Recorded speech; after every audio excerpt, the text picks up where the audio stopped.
आप जानते हैं मेरा नाम गौरव है और आज हमारे साथ मेरी क्लास की सीआर काजल कुमारी है। और आइए आज हम लोग काजल से थोड़ा सा सवाल जवाब करेंगे और काजल के बारे में जानेंगे कि काजल जब जीएल बजाज में आई थी उससे पहले उसने कौन सी डिग्री कर रखी थी और उसको जीएल बजाज में आके कैसा लगा। तो आइए आज आपको हम काजल से मिलाते हैं। तो ये हमारी क्लास की सीआर काजल कुमारी है।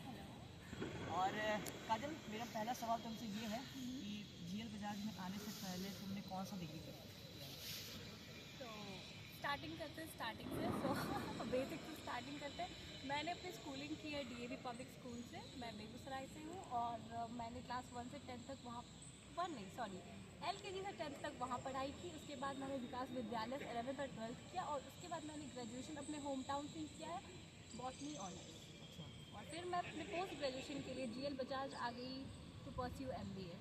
और काजल, मुझे एक बात बताओ, वो वाला कॉलेज और ये वाला कॉलेज, ठीक है, जो हमारा ये जीएल बजाज कॉलेज है, यहाँ पे आके तुम्हें मतलब इतने अच्छे मतलब दोस्त मिले, इनके बारे में तुम मुझे थोड़ा सा बताना प्लीज़। ऐसा नहीं है कि मेरे वहाँ पे दोस्त अच्छे नहीं बने थे। वहाँ भी मेरे बहुत सारे दोस्त थे, बहुत सारे नहीं पर कुछ थे, 2-3 मेरे दोस्त थे जो कि बहुत अच्छे थे। अभी भी मेरी उनसे दोस्ती है और बहुत अच्छी है। और यहाँ आके ऑफ कोर्स तुम लोग मिले, तुमसे दोस्ती हुई और ये भी बहुत अच्छा है। तो हर जगह के अपने अलग दोस्त हैं और सबको मिक्सअप नहीं करते, सब अच्छे हैं। और मैं आपको ना एक चीज़ बताना चाहता हूँ कि काजल को ना फोटोग्राफी का बहुत ज़्यादा शौक है। जब भी हम लोग काजल की इंस्टा आईडी वगैरह देखते हैं तो उसमें ना वो क्या बोलते हैं, उसकी स्टोरी वगैरह जो डालती है बहुत अच्छा उस पर पिक रहता है। तो काजल, ये शौक तुमको बहुत पहले से था कि यहाँ पे आके तुम्हारा वो शौक स्टार्ट हुआ है? बस अभी अभी डेवलप हुआ है, पहले नहीं था। पहले नहीं था। लास्ट ईयर आई थिंक मई के अप्रॉक्स जब मैंने इंस्टा हैंडल बनाया था अपना, उस टाइम पे ये नया नया डेवलप हुआ था और बस चल रहा है। But thank you so much. और मैं ना काजल की एक चीज़ आपको बताता हूँ कि हम लोग बेसिकली बिहार से आते हैं, ठीक है ना। तो बिहार से बहुत सारे बच्चे बहुत अच्छा पढ़ के कर रहे हैं। तो मेरी और मेरे दोस्त गणेश की इंग्लिश थोड़ी बहुत कमज़ोर है, ठीक है। तो जब काजल मेरे और मेरे दोस्त गणेश की इंग्लिश थोड़ी सी कमज़ोर है, लेकिन जब काजल इंग्लिश बोलती है ना, बड़ा अच्छा इंग्लिश बोलती है। तो मैं काजल से पूछना चाहता हूँ कि काजल, तुमने जो ये इंग्लिश बोलना है तो वो बचपन से तुम इसकी ट्रेनिंग कर रही थी कि आप जब बैचलर डिग्री करे मतलब स्टार्ट किया तब कर रही हो?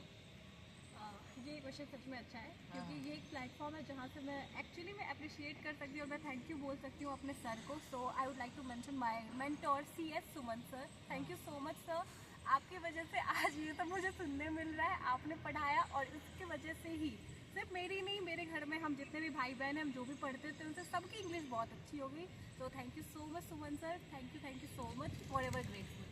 और मैं ना आपको एक चीज़ बताना चाहता हूँ कि जब हमारे क्लास में जब भी हम लोगों को असाइनमेंट वगैरह मिलता है तो बाकी बच्चों को भी थोड़ा बहुत आता है, लेकिन अगर किसी को कोई प्रॉब्लम होता है तो वो कहाँ जाते हैं?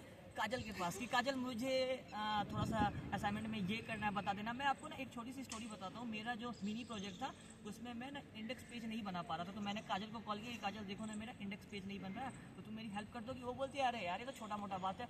और एट अ टाइम उसने मेरी हेल्प की। तो मैं काजल से पूछ रहा हूँ कि काजल, ये हेल्पिंग नेचर तुम्हारा और सबसे मिला जुला बिहेवियर ये शुरू से था कि बाहर रहते रहते तुम्हारा वो डेवलप हुआ? मैं बाहर कभी रही ही नहीं हूँ तो बाहर रह के कैसे डेवलप होगा। मैं पहली बार यहाँ आई हूँ बाहर, इससे पहले मैं अपने होम टाउन में थी। एंड आई बिलीव कि अगर कुछ आ रहा है तो you should be like you should consider helping others. अगर कुछ आ रहा है तो फिर अच्छा है, हेल्प कर दो। अगर मुझे आ रहा है तभी तो मैं इतनी कैपेबल हूँ कि मैं मदद कर पा रही हूँ। सो बस इसीलिए। और हम लोग बहुत लकी है कि हमें इतनी अच्छी सीआर मिली, ठीक है। और मैं काजल को थैंक यू बोलना चाहता हूँ कि काजल थैंक यू हमारे पॉडकास्ट में आने के लिए। So best of luck. Thank you.